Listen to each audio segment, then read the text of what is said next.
வீட்டு மொட்டை மாடியில சோலார் பேனலை யூஸ் பண்ணி சூரிய ஒளியிலிருந்து மின்சாரத்த தயாரிச்சு, நம்ம வீட்டுக்கு தேவையான மின்சாரத்த நம்ம யூஸ் பண்ணிக்கிறோம். இந்த சூரிய பேனலானது எப்படி செயல்படுதுன்னு நமக்கு பார்க்கலாம்.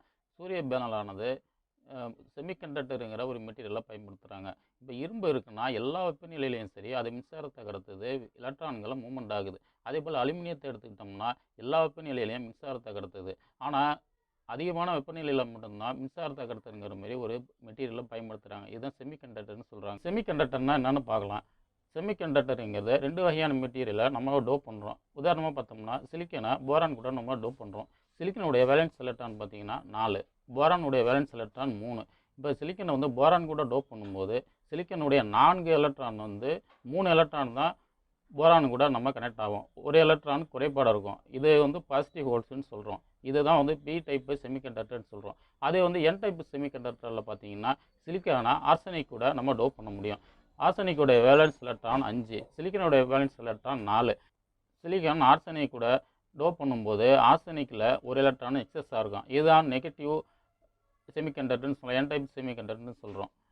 B type semiconductor, N type semiconductor ஒண்ணா ஜாயிண்ட் ஆகும்போது பிஎன் ஜங்ஷனுங்கிற ஒரு ஜங்ஷன் உருவாகும். இந்த ஜங்ஷனில் பாசிட்டிவ் ஹோல்ஸில் இருக்கிற எலக்ட்ரான் வந்து நெகட்டிவ் ஹோல்ஸ்லையும், நெகட்டிவ் ஹோல்ஸில் உள்ள எலக்ட்ரான் பாசிட்டிவ் ஹோல்ஸ்லையும் மூவ்மெண்ட் ஆகும். இதனால எலக்ட்ரான் இந்த இடத்துல ஒரு மேக்னெட்டிக் ஃபீல்டு உருவாகுது. இதனால இந்த இடத்துல ஒரு எலக்ட்ரிக் ஃபீல்டு உருவாகும். இந்த எலக்ட்ரிக் ஃபீல்டை வந்து என்ன சொல்கிறோம்னா டிப்ளிஷன் ஜோன்னு நம்ம சொல்கிறோம்.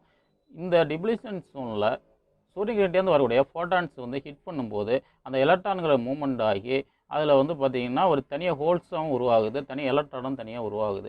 இதனால் வந்து பார்த்திங்கன்னா ஒரு எலக்ட்ரிசிட்டி ஃபார்ம் ஆகுது, தனியாக ஒரு எலக்ட்ரான் மூவ்மெண்ட் ஆகுது. இந்த எலக்ட்ரானை வந்து ஒயர்கள் மூலமாக ஜாயின் பண்ணி நாம் மின்சாரத்தை பயன்படுத்திக்கிறோம். இதுலேருந்து கிடைக்கக்கூடிய மின்சாரம் பார்த்திங்கன்னா டிசி வோல்ட் மின்சாரமாக கிடைக்கிது.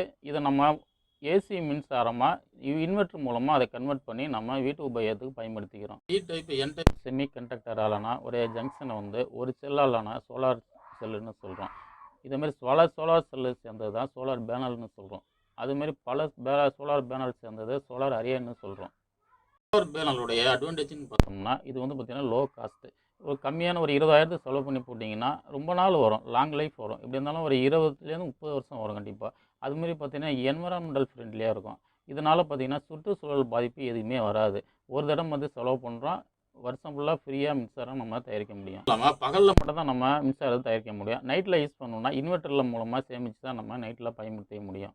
டிஸ்அட்வான்டேஜ்னு பார்த்தோம்னா, இது வந்து பார்த்திங்கன்னா லோ எஃபிஷியன்சியாக இருக்கும். அதாவது வந்து பார்த்திங்கன்னா ஒரு வீட்டுக்கு தேவையான மின்சாரத்தை தயாரிக்கணும்னா அதிகமான சோலார் பேனலை வந்து நம்ம நிறுவ மாரி இருக்கும். ஒரு பேனலை யூஸ் பண்ணி நம்ம வீட்டுக்கு தேவையான மின்சாரத்தை தயாரிக்க முடியாது. இடம் ரொம்ப அதிகமாக அடைச்சிக்கும். அதுலேயுமே பார்த்திங்கன்னா 20லேருந்து 10% வரையும் தான் நம்ம இதில் தயாரிக்க முடியும்.